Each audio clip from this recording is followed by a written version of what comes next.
तो भाइयों और बहनों, आज बात करने जा रहे हैं फिल्म जाट की, जिसमें हमारे प्यारे सनी पाजी और रणदीप हुड्डा जैसे धांसू स्टार्स हैं। कहानी शुरू होती है श्रीलंका से, जहां कुछ गांव वालों को फौजी एक खुदाई में लगाते हैं। वजह ये थी कि जमीन के नीचे सोना छुपा हुआ था जो दुश्मनों ने कहीं दबा दिया था। अब खुदाई में रणदीप और उसके भाई लोगों को एक सोने से भरा डब्बा मिल जाता है। भाई सोमलू कहता है कि इसे फौजियों को दे देते हैं, लेकिन राणा तुंगा कहता है कब तक मजदूरी करेंगे, थोड़ा ऊपर उठो। और फिर एक फौजी इन्हें देख लेता है। राणा और उसके साथियों ने फौजियों को पीटना शुरू कर दिया और देखते ही देखते गोलीबारी शुरू हो जाती है। लेकिन गांव वाले भी पीछे नहीं हटते और कई फौजी मारे जाते हैं। इसके बाद ये चारों नाव में बैठकर इंडिया की तरफ निकल पड़ते हैं। कोस्ट पर पुलिस इन्हें पकड़ लेती है, पूछती है कौन हो तुम लोग। राणा कहता है हम मछुआरे हैं, गलती से इधर आ गए। लेकिन पुलिस नहीं मानती। फिर राणा सोने की ईंट दिखाकर कहता है कि नई पहचान दिलवा दो, ईंट तुम्हारी। पुलिस मान जाती है, पहचान बदलवा कर इन्हें एक गाँव में बसा देती है। अब कहानी 15 साल आगे आती है। दिल्ली में प्रधानमंत्री को एक पार्सल आता है जिसमें कटे हुए अंगूठे और एक चिट्ठी होती है। चिट्ठी में लिखा होता है कि एक गांव में गुंडों ने जमीनों पर कब्जा कर लिया है और जब हमने आवाज उठाई तो हमारे लोगों को मार डाला। अगर मदद नहीं पहुंची तो अगली बार सिर भेजेंगे। पीएम एक स्पेशल अफसर सत्यमूर्ति को गांव भेजती है। अब सीन शिफ्ट होता है आंध्र प्रदेश के चिराला गांव में। एक किसान को खेत में एक हाथ मिलता है, फिर और खुदाई में 10 लाशें मिलती हैं, सबके सिर कटे हुए। पुलिस अफसर विजय लक्ष्मी पूछती है बताओ ये लोग कौन हैं, लेकिन गांव वाले डरे हुए होते हैं। सब जानते हैं कि राणा तुंगा अब बड़ा गैंगस्टर बन चुका है, अगर उसका नाम भी लिया तो पूरा खानदान खत्म हो जाएगा। तभी एक शराबी बोल पड़ता है इन सबका ज़मीर मर गया है। उसकी बात सुनकर गांव की औरतें जोश में आ जाती हैं। जब गांव के लोग अपने मरे हुए रिश्तेदारों को देखते हैं तो सब जोर जोर से रोने लगते हैं। विजय लक्ष्मी को अब यकीन हो जाता है कि ये सारे लोग इसी गांव के हैं और ये सब राणा तुंगा का किया धरा है। फिर सीन कट के सीधा राणा के घर पे जाता है, जहां अम्मा जी चाय पी रही होती हैं। कुछ बैंक वाले आते हैं और कहते हैं अम्मा जी आज इतवार है, बैंक बंद है। अम्मा जी मुस्कुरा के कहती हैं और अच्छा है, दरवाजा बंद है तो अंदर बैठ के काम करो, काम में कोई कमी नहीं आनी चाहिए। वहीं विजय लक्ष्मी भी पहुंच जाती हैं और अम्मा जी को आदाब करके चाय सर्व करती हैं। तभी राणा तुंगा की बीवी भारती बाहर आती है और पूछती है जी मैडम क्या बात है। विजय लक्ष्मी सीधा उस पर इल्जाम लगाती है कि तुमने गांव के 10 लोगों को मरवाया है और डराकर लोगों को यहाँ से भगाया है, मैं तुम्हें गिरफ्तार कर रही हूँ। लेकिन भारती अपने आदमियों को हुक्म देती है कि इन अफसरों को पकड़ लो। चूंकि मर्द पुलिस वाले डर के मारे वहां नहीं आए थे, सिर्फ लेडी पुलिस ही पहुंची थी, उन पर हमला कर दिया जाता है। सीन यहीं पर खत्म होता है और एक नया किरदार एंटर करता है सनी पाजी। कहानी अब काशी से शुरू होती है, जहां सनी पाजी एक धार्मिक यात्रा पे निकले होते हैं। ट्रेन रास्ते में रुक जाती है, जगह वही चिराला गांव। पाजी को भूख लगती है तो वो एक छोटे से ढाबे पर पहुंचते हैं और अम्मा से पूछते हैं अम्मा कुछ गर्म खाने को मिलेगा, आलू पराठा या छोले भटूरे। अम्मा जी हंस के कहती हैं बेटा इधर तो आलू पराठा नहीं मिलता, लेकिन इडली गर्म है। पाजी कहते हैं ठीक है, गरम ही ले आओ, बहुत भूख लगी है। तभी कुछ गुंडे आते हैं, ढाबा में तोड़ फोड़ करते हैं, पाजी की इडली गिरा देते हैं। पाजी बड़ी तहजीब से बोलते हैं भाईजान मेरी इडली गिरा दी, माफी मांग लो, बात खत्म।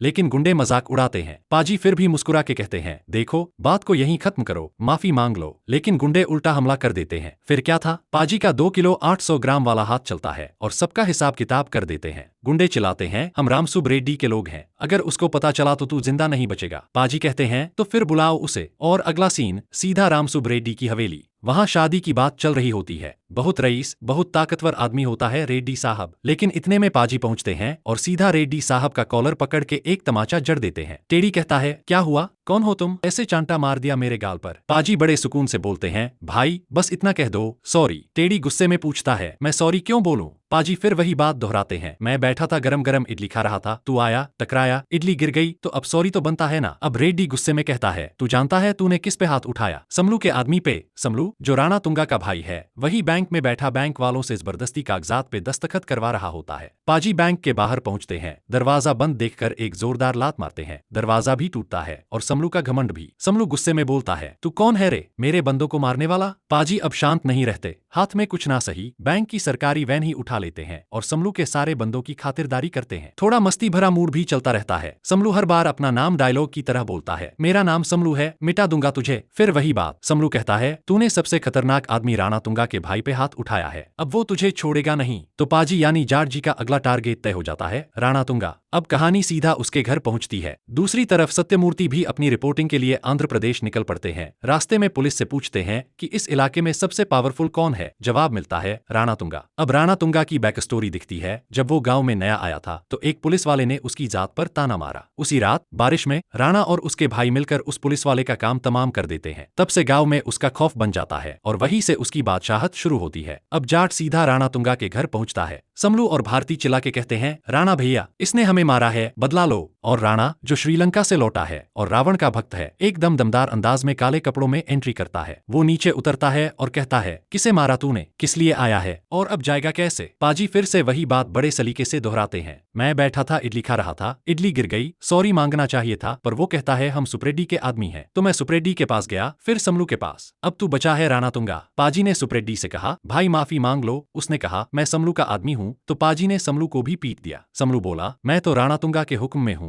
अब पाजी बोलता है, अब तू माफी मांगेगा या मैं तुझे भी ठोक के तेरे बॉस तक पहुंच जाऊं? ये सुनकर राणातुंगा थोड़ा सोच में पड़ जाता है कि बंदा एक एक करके उन सबको पीट के मेरे घर तक आ गया, जिनसे पुलिस तक डरती है, यानी ये कोई मामूली आदमी नहीं है। फिर वो अकड़ छोड़ देता है और कहता है, ठीक है, माफ करता हूँ, अब निकल यहाँ से। पाजी भी ठंडा हो जाता है, ठीक है, माफी चाहिए थी, मिल गई, अब जा रहा हूँ। मगर जाते वक्त उसे जमीन पे कुछ फीमेल पुलिस की यूनिफॉर्म दिखती है। उसका दिल बेचैन हो जाता है। फिर लौट के राणा से कहता है, जब से आया हूँ हर गली में गुंडे घूम रहे हैं, बैंक बंद है, फिर भी अंदर काम चल रहा है, और अब ये वर्दिया, कुछ तो गड़बड़ है, और ये सब तेरा ही किया धरा है। राणा गुस्से में कहता है, चल भाग यहाँ से, वरना तुंगे से तेरा दिमाग खोल दूंगा। पाजी बोलता है, अब अकेला नहीं जाऊंगा, जितनी फीमेल अफसर हैं सबको ले जाऊंगा। फिर दोनों के बीच एक तगड़ा सीन आता है। CGI शेरों की लड़ाई भी दिखती है। दोनों की ताकत बराबर लगती है। दोनों एक दूसरे पे गन तान लेते हैं जैसे अब कुछ बड़ा होने वाला है। मगर भारती बीच में समझा देती है, भाई ये हमारा इलाका है, जाने दे, बात बाद में देखेंगे। राणा मान जाता है। पाजी निकल जाता है फीमेल अफसरों के साथ। बाहर आकर पाजी पूछता है, बताओ ये सब कैसे हुआ? बीजे लक्ष्मी अपनी पूरी कहानी बताती है। इधर सत्यमूर्ति के पास लोकल MLA आता है और कहता है, PM को रिपोर्ट भेजनी है, मैं पैसे देता हूँ, लिख देना, सब अच्छा है गाँव में। मगर सत्यमूर्ति को समझ में आ जाता है कि गाँव में कुछ बहुत बड़ा खेल चल रहा है। वो MLA को भगा देता है। दूसरी तरफ राणातुंगा अब बदला लेने के लिए पूरी फौज पाजी के पीछे भेज देता है। अब होती है जबरदस्त एक्शन, बहुत लंबी फाइट चलती है। मगर हम सीधा कहानी पर आते हैं। इस फाइट में एक पुलिस अफसर जख्मी हो जाता है। सब उसे बचाने के लिए पास के गांव जाते हैं, मगर वहां सब जला हुआ होता है, कोई नहीं होता। फिर एक बूढ़ी अम्मा एक मग पानी लेकर आती है। जैसे ही अफसर पानी पीता है, अम्मा दम तोड़ देती है। अम्मा बताती है कि ये गांव आज नहीं 15 साल पहले जलना शुरू हुआ था। असल में एक अमरीकी डीलर ने हिंदुस्तान के कोस्टल इलाकों में मौजूद एक दुर्लभ धातु थोरियम के लिए डील फिक्स की थी। उसने कहा, प्लेटिनम से भी ज्यादा कीमती मेटल है ये। डीलर और नेता ने प्लान बनाया, अगर इन 30 गांवों को खाली करवा दिया जाए तो माइनिंग शुरू की जा सकती है। नेता ने राणातुंगा से कांटेक्ट किया और उसी ने जबरदस्ती सब गांव अपने नाम करवा लिए। जिन्होंने हामी भर दी वो बच गए, मगर जो ना माने उन्हें मार दिया गया और बाकियों से जबरदस्ती दस्तखत करवाए गए। जब कुछ गांव वाले अपने आखिरी बचे हुए गांव को बचाने वकील या पुलिस के पास गए तो पता चला कि 29 गांव पहले ही बिक चुके थे और 30वें का भी सौदा हो चुका था। वकील भी बिक चुका था। उसने उल्टा पुलिस से मिलकर गांव वालों को ही झूठा बताकर पिटवा दिया। कागजों में लिखा गया था कि गांव वाले अपनी मर्जी से जमीन बेच रहे हैं और उन्हें पैसे भी मिल चुके हैं, लेकिन हकीकत ये थी कि गांव वालों को ना पैसे मिले ना मुआवजा। इस जुर्म से एक छोटी बच्ची इतनी दुखी हुई कि उसने अपने भाइयों के कटे हुए अंगूठे प्रधानमंत्री को भेज दिए। लेकिन अफसोस, उसी रात गांव पे हमला हुआ, 10 लोगों के सर काट दिए गए और पूरा गांव जला डाला गया। जब पाजी को ये सब मालूम हुआ तो वो हिल गया, लेकिन फिर उसने ठान लिया कि अब लड़ाई होगी। वो पहुंचा थाने, जहां पहले से बिक चुका अफसर बैठा था, जिसने पहले ही कहा था कि राणातुंगा बहुत खतरनाक है, मैं उसके घर नहीं जाऊंगा। पाजी ने उससे कहा, तेरी वजह से सब औरतों पर जुल्म हुआ, अब राणातुंगा के खिलाफ रिपोर्ट लिख। मगर उस अफसर ने धोखा दिया, पाजी को बांध दिया और समलू को कॉल करके बोला, आज का खेल यही खत्म करो। मगर किसे पता था कि ये पाजी कोई आम आदमी नहीं, वो है ब्रिगेडियर बलदेव प्रताप सिंह, जिसने यरवदा जेल में एक बार 2 मुक्कों में कैदियों की अक्ल ठिकाने लगा दी थी। जैसे ही समलू के गुंडे आए, बलदेव ने सबकी धुलाई शुरू कर दी, किसी को छोड़ा नहीं। पुलिस स्टेशन में ही वो सब लाशें टांग दी और राणातुंगा जब पहुंचा तो अपने भाइयों की लटकती लाशें देख के हैरान रह गया। उधर सत्यमूर्ति को पता चलता है कि राणातुंगा दरअसल श्रीलंका की आर्मी से निकाला गया धोखेबाज है। उसने वहां से सोना चुराया और इंडिया में आकर जमीनों का काला कारोबार शुरू किया। अब मिश्रा जी ने ब्रिगेडियर बलदेव को मिशन पे भेजा था और बलदेव ने शुरू कर दिया फुल एक्शन। पुलिस डिपार्टमेंट के सारे हथियारों से हमला किया, गोलियां, बम, ग्रेनेड, सब कुछ। राणातुंगा के फर्जी सिपाही जो श्रीलंकन आर्मी की यूनिफॉर्म में थे, सबको एक एक करके खत्म कर दिया। फिर आता है आखिरी मुकाबला, बलदेव बनाम राणातुंगा। जबरदस्त फाइट, दोनों फाइटिंग में माहिर, दोनों ताकतवर, कभी एक दूसरे को घूंसा मारते, कभी लातों से उड़ाते, कभी जंजीरों से बांध के गिराते, और आखिर में जिन गांव वालों ने सबसे ज्यादा दुख झेला वही बनते हैं राणातुंगा की मौत की वजह। और उसी वक्त सत्यमूर्ति भी गांव पहुंचता है, लोग उसका शुक्रिया अदा करते हैं और इसी के साथ कहानी खत्म होती है एक सुकून भरे अंजाम के साथ।